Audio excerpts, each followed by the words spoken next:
Previous.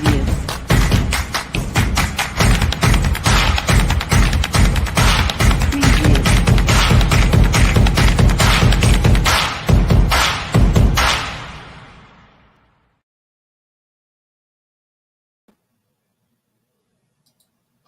Hello, hello, and welcome, everyone. I am your host, Lizzie, and I am so happy to be here today, sharing with you another guest, another author, another incredible story, another uh, a little bit of controversy.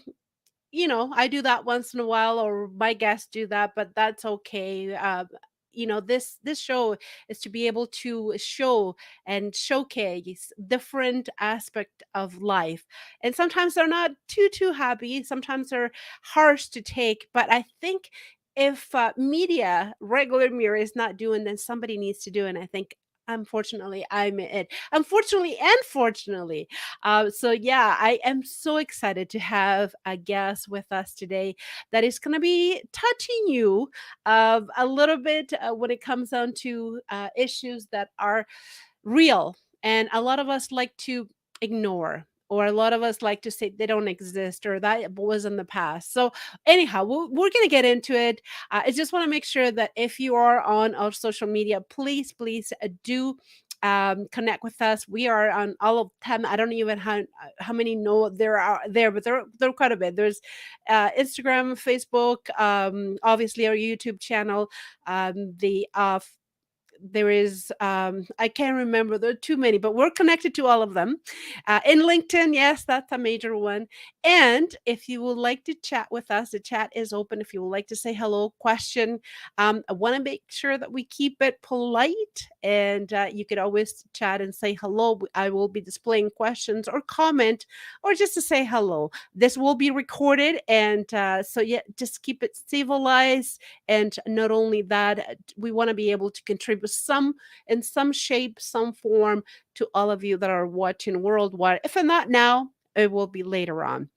So today, everyone, I will have an incredible author, activist. But let me give you a little bit of biography, so that way you know who we are going to be talking about. This is about Joe M.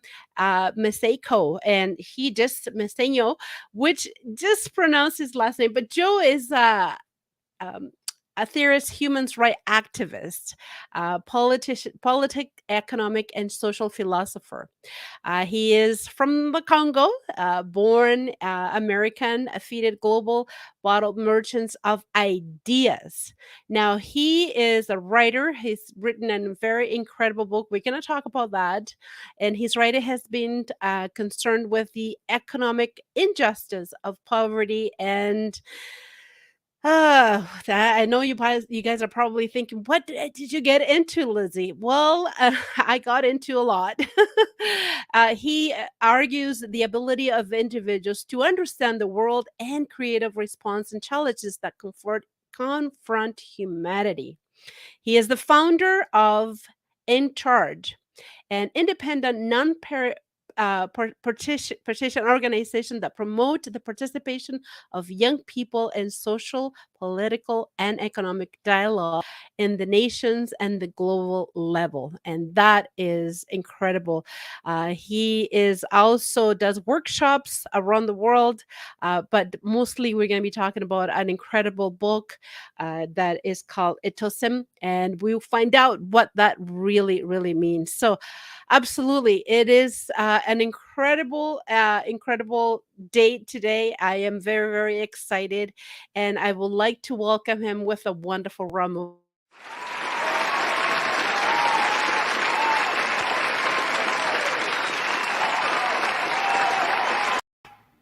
Hello, John. Hello.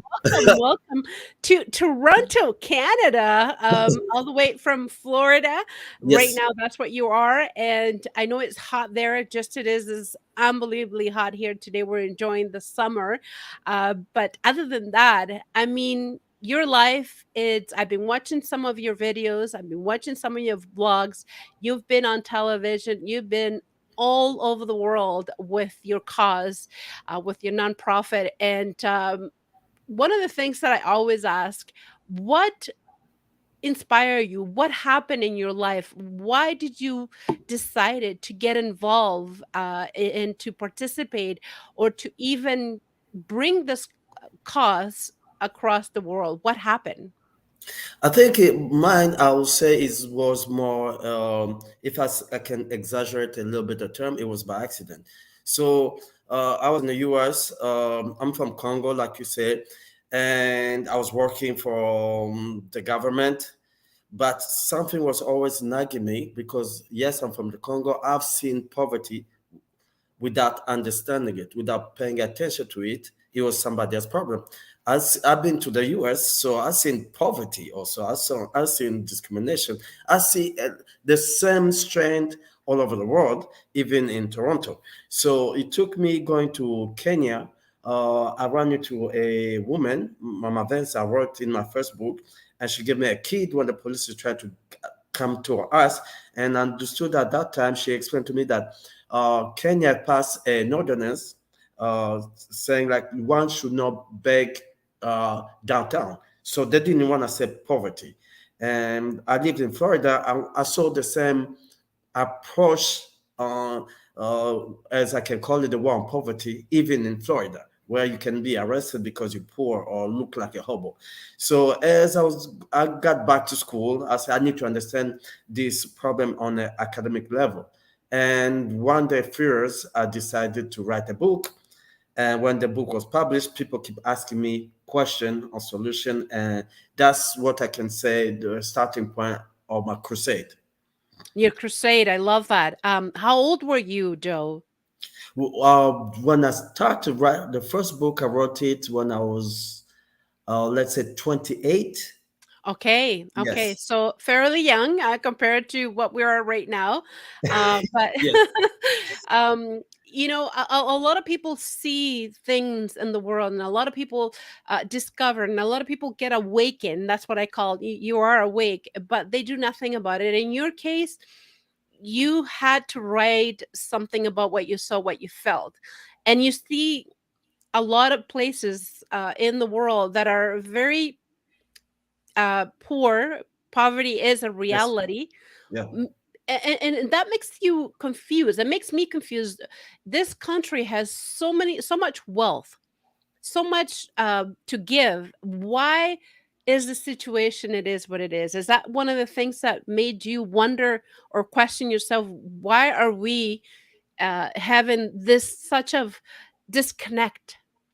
I think one thing that pushed me because the same speech or argument or uh, cry happen all over the world. If you go to Yes, France, they say the same way. If you go to Congo, everywhere, somebody say, why the country so rich, but there's so much poverty. So at yes, the end of the day, is I feel like we all feel it, but we never really take the we need to approach the academic and our emotions, right? Some of us want to approach it in an abstract way, right?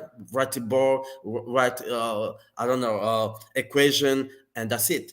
Some go too far and they're just emotional, right? They don't understand that sometimes is we don't have enough, right, of what is relevant to our existence. And that's what was my mission: how to understand poverty, or what I call it, social and economic injustices, uh, in on in a context which is related to everybody in each country, because we tend to mix injustices to disparity, right?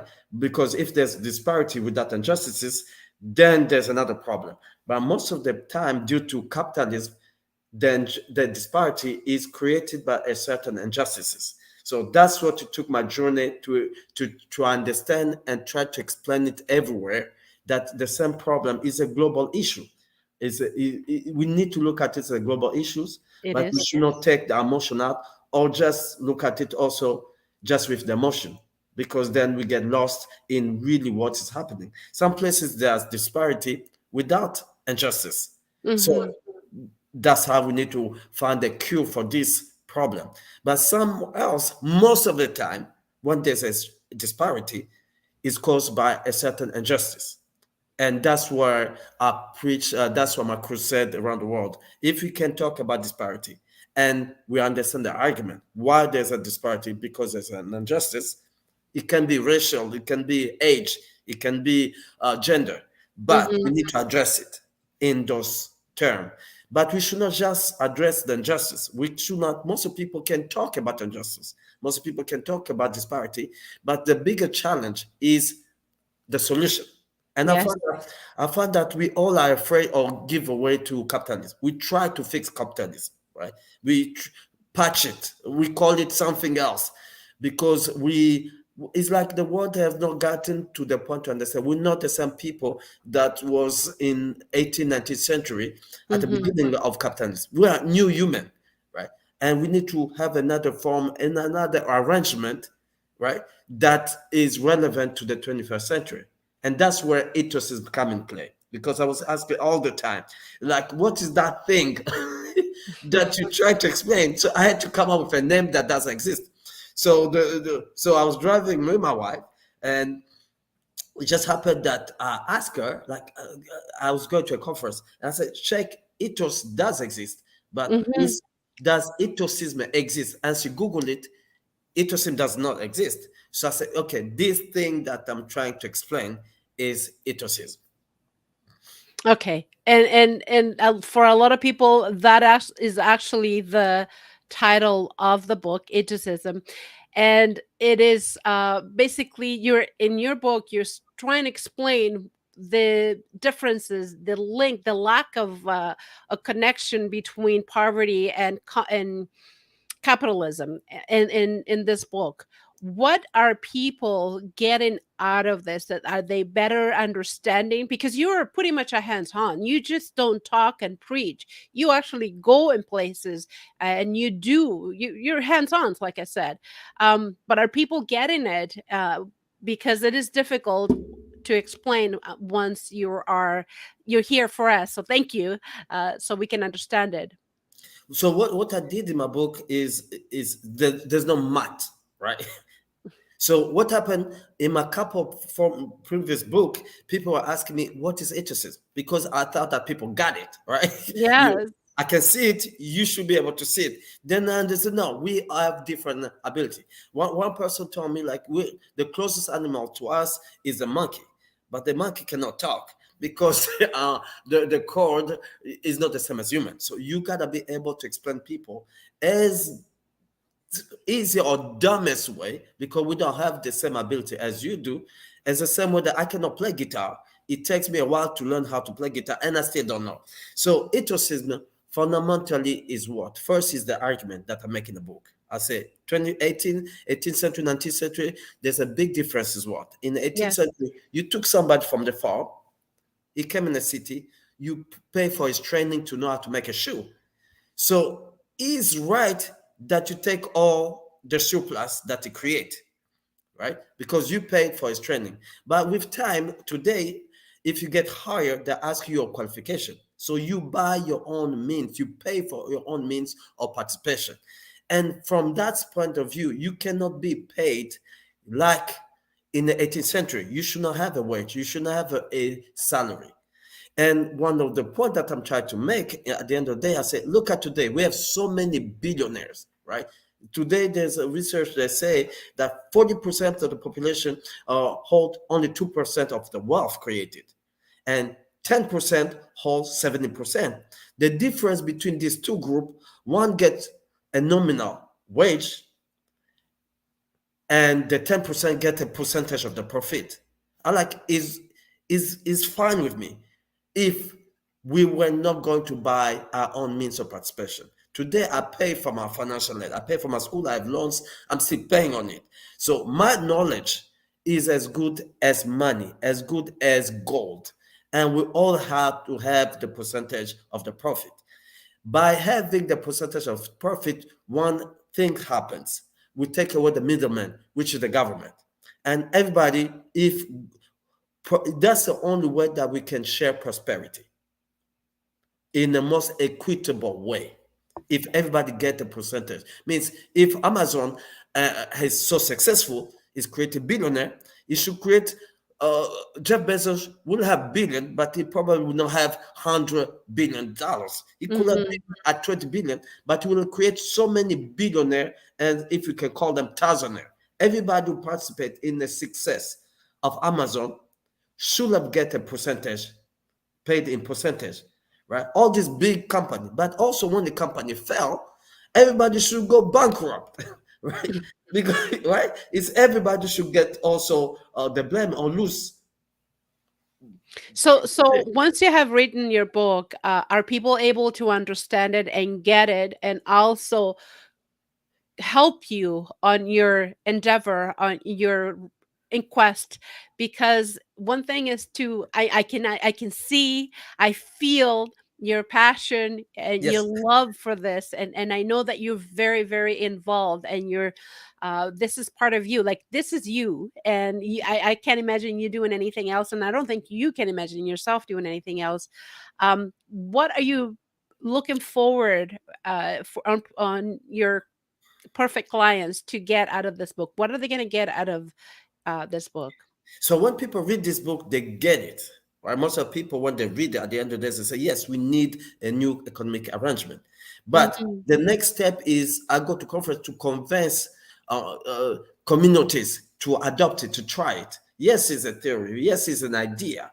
But Mhm. until it get adopted, just as communism or socialism, by a certain group to see if it can be tried, it's still gonna be just a book. It's still gonna be in our head. So that's the other part of my crusade. So I go on both sides of the world. I go over the so-called rich country and I tell them you have a problem. You make it too much. Yeah, you have a disparity between the rich and the poor, and the way to solve it, the way to share prosperity that you have created is by everybody getting percentage. And I go to so-called third world country. I tell them, listen, you're gonna get richer because you're getting better at become capitalist, at Mhm. giving people means of participation. Well, all these countries that were colonized at their independence, let's say Congo, there was only 2 people with a college degree. Today, you have so many people with college degrees. So sooner or later, your laborer will be as how can I say as efficient Right. as in the first world. So you're gonna have a problem of sharing the prosperity. So it's Mhm. the same speech but two different approach, and waiting for which one will ever pick up on the idea and say, let's try this for our country. What is the feedback from people from that you have given your speeches, and you've picked up your book and followed your idea? What are you getting? What's the sense of it? Is this is still a lot of work to be done? Encouraging? What do you take from so far? When I mean, you've been doing this for the last what 5 years, maybe longer. 10 years. 10 years. Yes. Wow, wow. So there's two sides of this story, right? So one side we gotta say first, I'm just Sekimonyo, so I'm African, right? Who are you to come tell the world how to fix the world, right? Uh, the other side is yes, is a story about where to start, right? So my goal is I adopted another plan. So I'm gonna affect so many of these young people to one day, one of them are gonna be, I don't know, a minister or president or a prime minister who gonna take on this idea and implement in for their country or for the nation. Because as it is today, capitalism has a firm grip in our state of mind that is hard for people to see how to adopt another system and to believe in another system. Yes, people understand. Yes, feel like it's a great idea, a great ideology, but we still haven't have the reach a capital mass to say this is the idea is going to be adopted. This is the idea we're going to be talking about. We're going to be preaching. So Mhm. even I went even to Iran and I told them Islamic economics is just another form of capitalism, right? But it's in Mhm. Arabic. Like, yeah, there's disparity even in Iran, even in the most religious country. There's a disparity between the rich and the poor. Means the model of development still, right? It creates disparity, but it's due to some injustices. And those injustices they can call it a capitalism. They can call it even Cuba.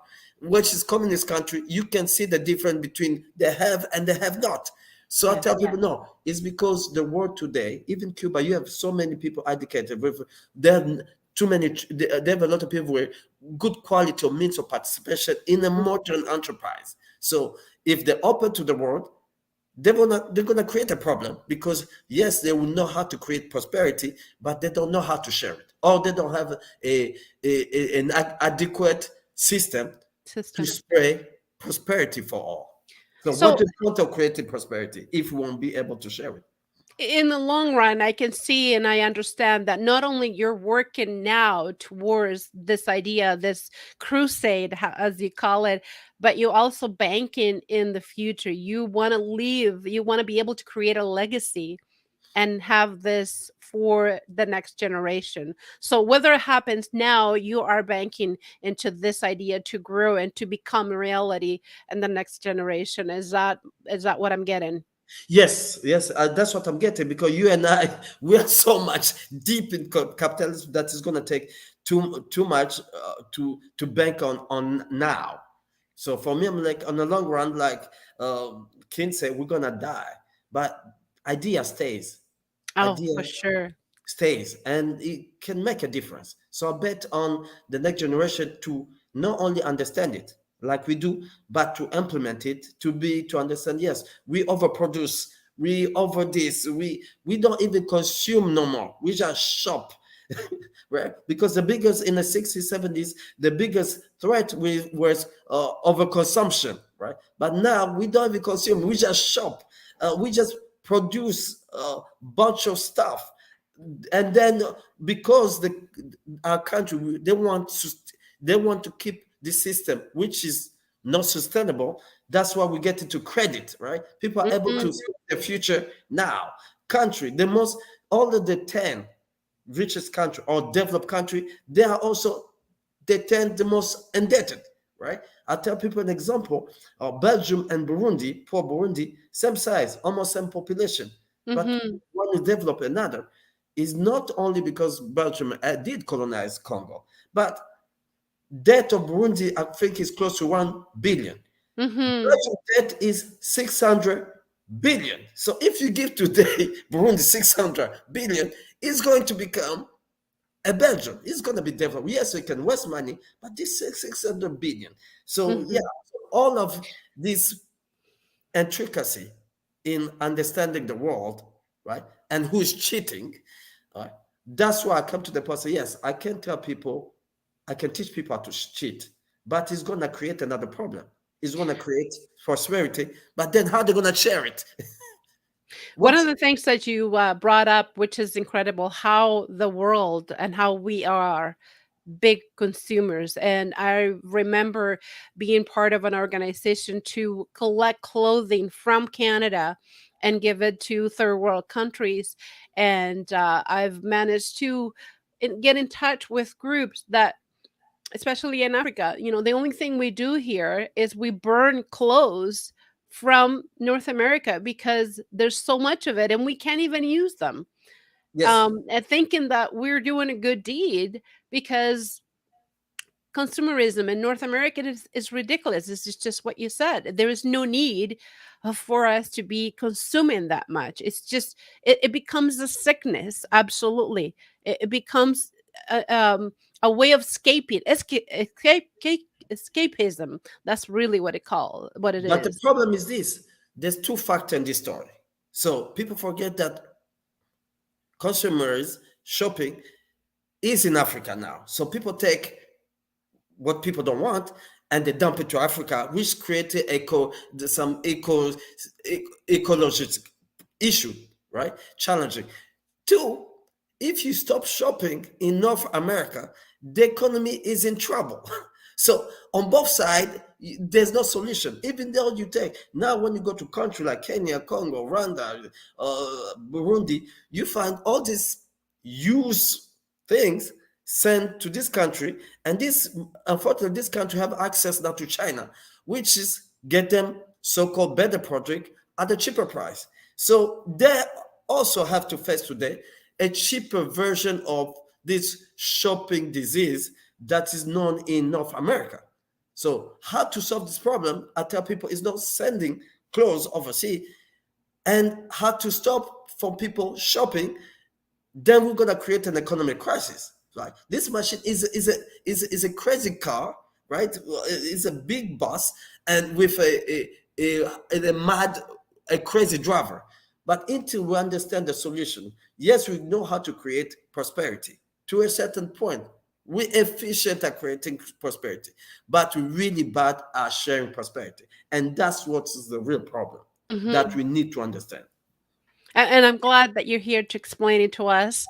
A lot of us, when I did mention things like this, Lizzie, you're crazy. We're helping. No, we're not. No.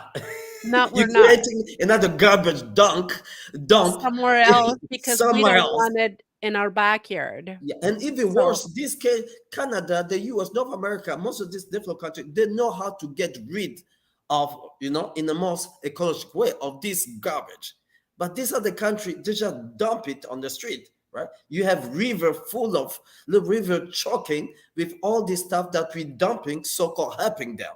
So we're creating a problem that's gonna cost us because at the end of the day, in the ecological matter, when somewhere on Earth something going wrong, the entire ecosystem cracks. So yes, are we gonna still trying to pretend that we're helping in a way to dump, or can you find a can you call it unilateral solution to the real problem, which is yes, we want prosperity, right? We all mhm, want the easy way of life of providing us, mhm, but we got to understand the mechanics of it. We went too fast. We understood how to produce. We went to school. We have research and development. Every company have research and development department all over the globe, right? We know how to produce iPhone every year. We know apps, but then we don't know how to share the prosperity that it created. And when we don't know how to share the prosperity, how it's creating, we create another disease, which is make things cheaper that can bring easier for the economy to keep going. So as long as we're cheering on this billionaire, we cheer on new apps without understanding the consequences, as is creating another problem, which is disparity, and disparity which is due to injustices, we're gonna face one day or another the impossibility to keep going. I don't think it's today because we saw with COVID, country like the US give people $2,000 from nowhere, right? They created that yeah, for people not to stop because once the people stop, the machine breaks.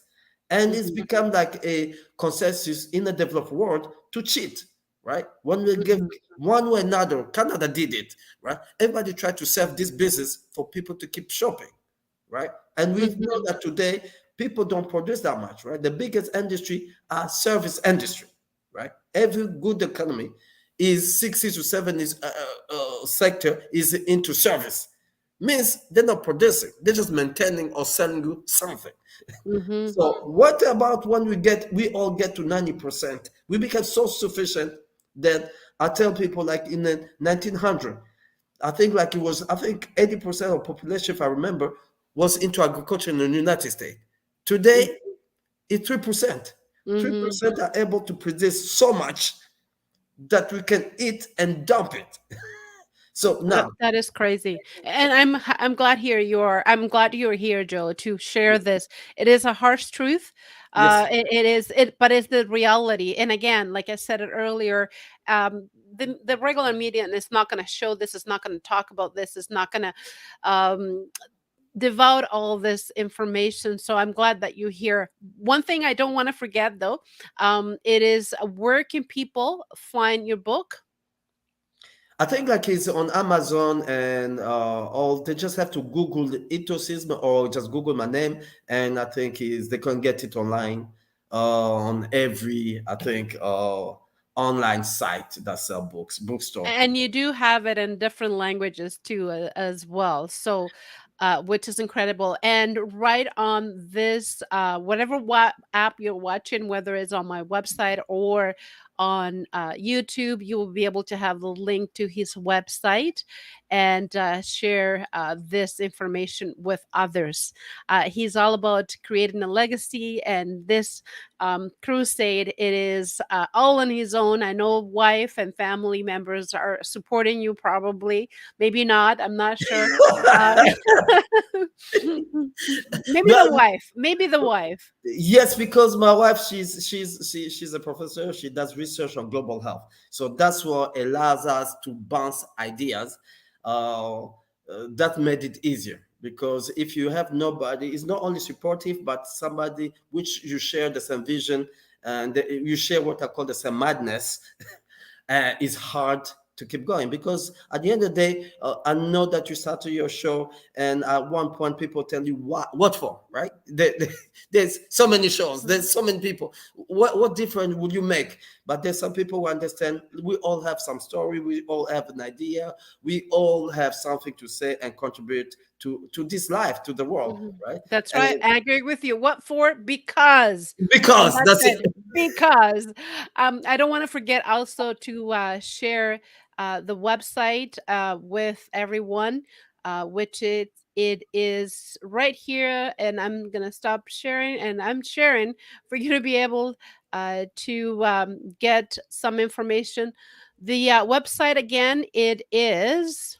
And I'm going to post it right here for everybody to see. It is right there for you to get some information as well. There it is. There it is. Um, your talk. I mean, I know that you're working on tons of things.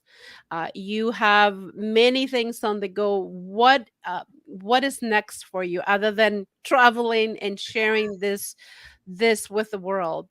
Yeah, yes, I started a project 3 years ago, like especially my home country. Right? I had to go to every university to try to talk to expose the kid on some economic notion, because people talk about politics, and political economy has been like intimidating to a lot of people. They think it's for those people.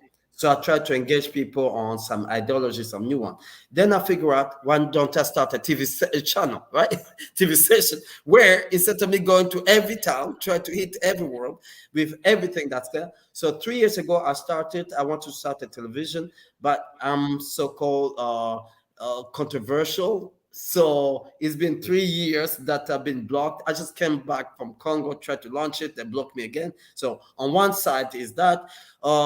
On the other side, I'm still traveling. I might be going to China, because I'm lucky enough that my book has been translated in Cantonese.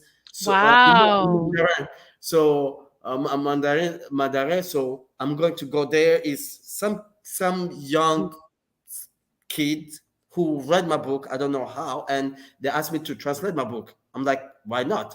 And you can translate, sell it. Uh, it doesn't matter to me. And I thought it was a joke. They did translate it. They even made some cartoons. So, Wow. and yes, I don't know what resonate with them. So that's what I have until now. Mhm. There's some pictures here on your website that I'm looking at with some children's. I assume is Congo. And this is your That was mom, Nigeria, and this is my Nigeria. mom. Okay. Oh, she's a big inspiration. I know that you have a lot to thank your mom. Yes, That she inspired you. Can you tell us what in a specific happened, and why is your mom so important to you? my mom, regardless of situation, she always, what I say, she never really gone to church, but she never had needed an excuse to show compassion to human beings. And that's what I got from my mom. I'm like, it's not about, even, let's say my book, even, it's not about money. It's about Mhm. affecting, making somebody smile, or show somebody that I just understand your pain. And if I can Mhm. find a solution, I will do my best. And that's what I got from my mom. My mom, even today, you gave her $10. She live in Congo. You can give my mom $10 or $1 million, is the same, because she will share it with everybody and tell you next day that she's broke. So yes, that's what I got about my mom. Is living the life of purpose, but not just life of money, chasing money or honor or esteem. If you do good by the people, you're gonna feel great about your life. And I feel it's have an implication on health. I think, because I call it a good stress, right? I better go to lose my sleep because I gotta go to an IDP camp in Nigeria. There's a kid that was there, and they gave me a gift, right? Like, you came, you're cool, talk to us about navigation, economics, and these are 10 years old kids Oh who wow. understand political economy, poverty better than the adults, right? I rather lose a sleep because I have to go back to there, then be like, how much my books sold, or who's gonna pay me for a speaking engagement, right? And people know me. I have a bad habit not to do uh, publicity marketing, right? It's hard for me to go somewhere to sell books because then I feel like it take away the spirit of book. It's an idea that I'm giving away. And if people pay for it, that's great. But I'm not there to make it a gimmick. Once you start going for me, that's my personal idea, ideology, or belief. Once one Mhm. start going away, selling books and show up for his book sell, it just become a gimmick. It lose, I think, the spirit of writing, of the Mhm. art of inspiring. And that's just me. Some people write books to sell. I write books to To try inform. to inform, to change people, to To make a difference. to make a To difference. leave a legacy, to be Yes, part of, to document what you're doing. I can completely understand. yes. And good for you, Joe, and I'm proud of you, and I know this is hard. This is not easy task. You probably go through a lot of hardship, and the fact that you are banned and different platforms because it's like people don't want you to talk about certain things. That speaks a E- lot. even just a joke. So just talking. I was in Uganda, and somebody told me about the conflict between Rwanda and Congo. So I said, yes, we should not. Congo should not send both in Rwanda. They should not have a real armed conflict because you're killing innocent people. What you need to do is an economic war. So, and it went all over. Now Rwanda doesn't like me. They say, I think they qualify me as an extremist. Like, I was giving my advice and as an expert how to have a war, and don't kill people, don't kill innocent people, shock each other economically, and the one who's going to be hurt the most gonna have to do what the other one wants instead of selling innocent, killing other innocent because of some government policy, or I don't know, madness, politics madness. Politics and the love of money, right? Yes. Even the Bible said the love of money is the root of all the evil. I'm not saying that money is evil, No. but the love of it, right? Yes. That the more you want, the more you have, the more you want, and it doesn't matter who you damage, who comes in front of you. It could be your mother, it could be, it's that's one of the things that And, I and love that part. But people quote the Bible and they said money is evil. Money is not evil. The love of it, and because there's you another can't have. factor in the poor country, is third world country where there's not so much money. So it become esteem, honor, the illusion of opulence, right? To be called some excellency, to be called something, the chief, to feel like you're superhuman, you're better than other human. That is more intoxicating than even money itself, and more dangerous. Uh, on my view or from my experience, I've seen people, militia leader, who don't have money, right? They think they have money because they can eat, they can provide, they get more respect than the other. And they do it just for that. Because, of course, company take advantage of it, right? They exploit the land that they can occupy. So some people, it's not about money. Mhm. Just the illusion, the feeling of being better than this other human lead to some madness, some insane act. That's the other part that is not talked to in the Western world. They just talk, oh, yes, people have money, but when there's poverty, nobody have money, then became just from one to feel is better than the other one. Interesting that you brought that the fact that you are worship, it is more important than how much you have in the bank. And so that takes, again, that's idolatry. That's being part of being, worship as a god because you have that statue.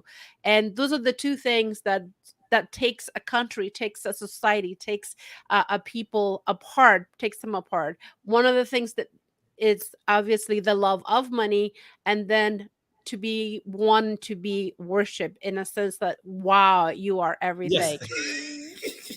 Yes, it's not our Facebook, TikTok picture selfie. Some people take it to another level. They want millions of people to say they're the leader, the superhuman, and they will do anything to preserve that position when they get to that level.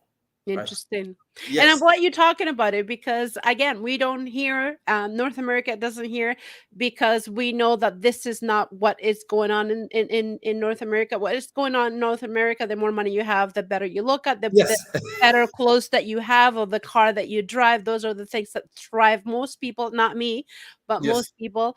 And so absolutely, and we need to get away from that. The world right now, if we want to be able to see our next generation survive, I'm not saying live, just survive, Yes. those things needs to be changed. And I'm glad that, Joe, that you're here to share your knowledge, your expertise, your wisdom, your book, with the world, for people to get a little bit of a light bulb, right? Just Yes. awaken enough. There Just a is. little bit, just enough.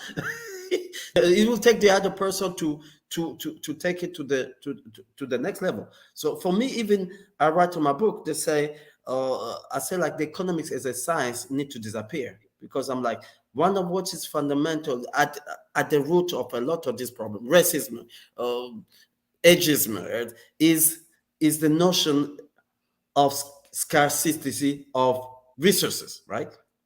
Everybody said there's not enough for everybody. So now what you do, you try to get for yours or anybody looks like you, right? And that's the problem. I said we need to remember the resources. One of the resources that change the world is, and is the most neglected in some term, especially in the third world, is the ability to innovate, right? Innovation, right? Mm-hmm. Creativity is a resource that is infinite, is finite, right? So I can give you an idea, and without being broke, I can tell you a solution, and I'm not gonna lose money in my pocket. And that's the research that we need to look at. We look at we talk about gold. We find every other reason to fight and preserve enough for your own. We know the story when the conquistador came, they find, Native American, they didn't care about gold, right? They really didn't care about gold. But the notion just spread all around is everything is in a finite quantity that we need to preserve. Oil, right? They keep telling us we're gonna run out of oil. That's why Mm-hmm. the price to go up. Now every day we find oil all over the world. Everywhere we find gold, but people still fight over it. And I say, Mm-hmm. at the foundation of everything is the notion, especially even though it existed before, but it keeps being repeated by economists, that the notion of scarcity, that everything that we have gonna run out, right? That's Even right. what they say about global change is, oh, we're gonna get in a war because access to water will be limited. We're gonna kill each other because I don't know, there will be no more food's gonna be limited. But we understand with innovation, we're able to produce much more than we could or even want. And that's why I'm preaching even the end of the. I think that we need to find another science at the place of in place of economics, because it still is confusing for people. Once you tell people we're gonna run out of food, of anything, of fork, even in a party, try to tell people we're gonna run out of fork in a party. It creates a dramatic situation and ecosystem ready for a fight, right? And Mm-hmm. I'm against economics as a science because of it, because it keep preaching that there's not enough for everybody. And the thing that they say that is not enough for everybody is most of the time the least relevant. Because Mm-hmm. today they talk about diamond, right? Diamond is expensive, so called because you don't find it anywhere. But we find today the price of diamond plummeted because Russian figure out how to make it in the lab. So Yep. everything that Well, they it's all about creating fear, really. If you come if in order to control and to become to have the benefit of certain society of certain countries, right? First thing that they have to do is create a lot of fear, a lot of feeling of scarcity, yeah, and that's what is gonna thrive, right? The money, the the success, the statues, and I think that you're doing an incredible job, Joe, I to try. show I'm not yet there. and it's taking But you with 10 your years. help, with It, I think because you are there, you have created this medium, this space where people like me can come and rant and touch other people, and that's what you have. If one person need to have all the flowers and all the bouquet, it's you, because I can rant. and really that's what this is all about. I know that we are not going to get everyone. We're not going to reach everyone. Not everybody likes Lizzie, not everybody likes Joe. But if we're able to reach one person out there, even like you said, there was one youth that found your book and now you translated into Mandarin. That one child, that one youth now is able to bring that legacy to his uh, area, to his group, and others will be able to understand your goal and your vision to the world and keep this going. And especially that some people explain the vision their own way, and they explain better than I do. And I just have to agree, yes, yes. So they're gonna tell you, Joe, I know what you're trying to say, but this is a much better way of saying it, No, no, they don't and say you it. They say and you're like gonna this. say, You I'm good with meant. that. They don't say it's a better way. They say you meant, and they keep saying, or they say something. They say as you said. I'm like, I never said it, but they said the better way, right? So some people don't know it, but they want, I think, affirmation for somebody else because they explain better my idea, but then they will cut me, and I'll go like, I didn't really say that way, but you really said it better than in your own You got the term. whole concept, and not only that, Yes. you can keep going with my crusade because I Yes. am, 60 years old or 70 years old, and I'm I done. can't go on anymore. I get it. I get it. Yes. Um, Joe, it's been a delight. We can go on all night here, but unfortunately, we are starting to run out of time. This Yes. has been such an honor, a pleasure to have you here, and also all the best to you, to your crusade, to your dreams, to your vision.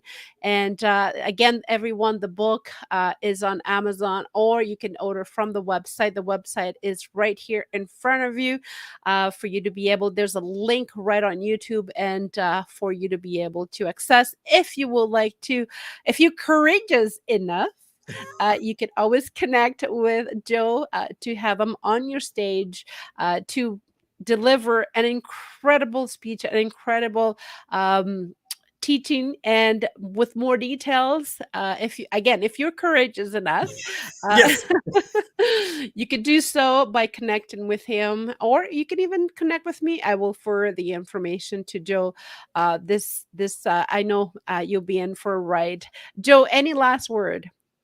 I think like I have great hope in humanity just because of the ability of human to create, to innovate, to adapt. So the world is not coming to the end. So let's do this and let be the new human in the new world with the new idea. So uh, that's all I can say. Oh, love it. Let's be the new man, the new woman with a new idea. Love it. Love it. Thank you so much, Joe. And don't go away, Joe. And we'll see you back soon, everyone. Thank you so much for watching. Thank you for being here. And I'm Lizzie, your host, right here on YouTube. Bye for now.